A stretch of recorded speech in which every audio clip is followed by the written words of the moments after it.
Hey everyone, I wanted to make a little video to show some Lego interventions that I do often with children in my play therapy work, especially with a lot of my neurodivergent kids that I work with. And so this first one is called Lego Feelings. A lot of the kids that I work with do have a play preference in working with Legos. They enjoy Legos, they're drawn to them, and so have a pretty healthy supply of Legos in my play therapy room. And so when we do an intervention like Lego Feelings or any intervention that you might do with Legos, there's this sort of natural interest because it's already a type of play or a toy material that a lot of kids are drawn to and interested in. So Lego Fillings is actually pretty easy to implement. I've done it in person many times. I've also done this intervention through telehealth many times. A lot of the kids that I work with seem to have Legos at home. So if they have Legos at home, it works really well to do this through telehealth also. So in Lego Feelings, the basic instruction is we're going to name a feeling, and I can go first or the child can go first. It doesn't really matter. But we're going to pick a feeling, and then we're both going to create a build from our Legos that describes that feeling or reminds us of that feeling.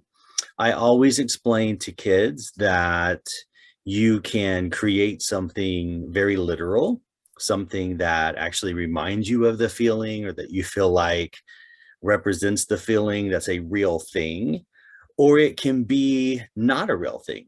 It doesn't have to be something that is anything anybody's ever seen before. It can just be something you make up with the Legos and you put them in a certain way, or you use certain colors, and that design reminds you of the feeling that we are building with our Legos.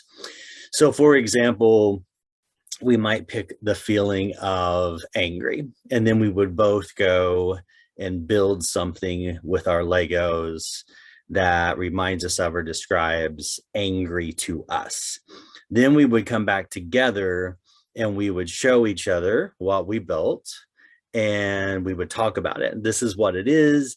This is how it relates to that feeling we chose, angry. So if I had gone first and chose that feeling, then once we were done sharing, then the child gets to go and they get to pick the feeling. And then we do another build based on that feeling.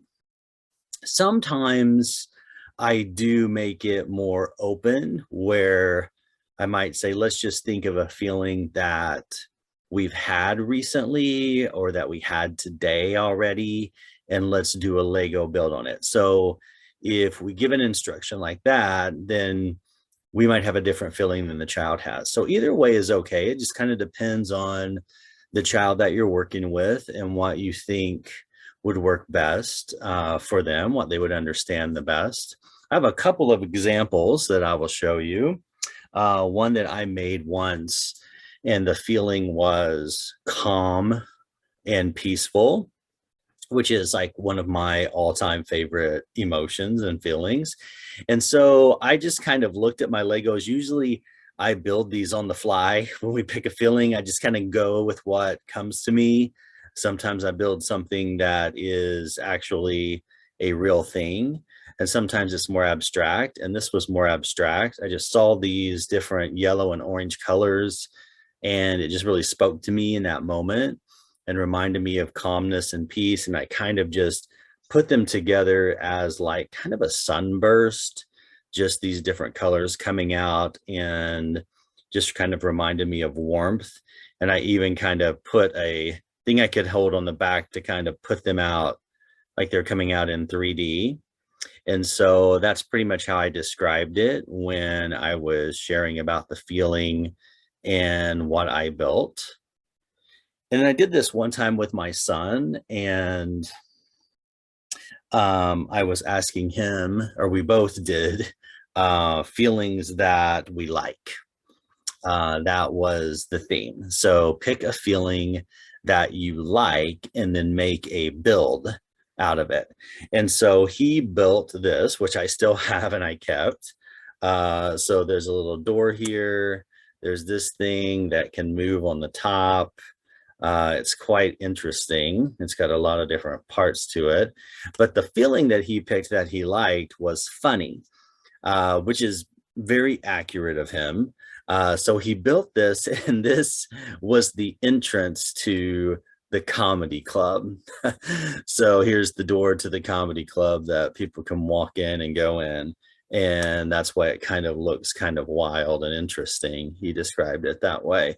So he picked the feeling of funny and built the entrance to the comedy club, which I thought was totally awesome.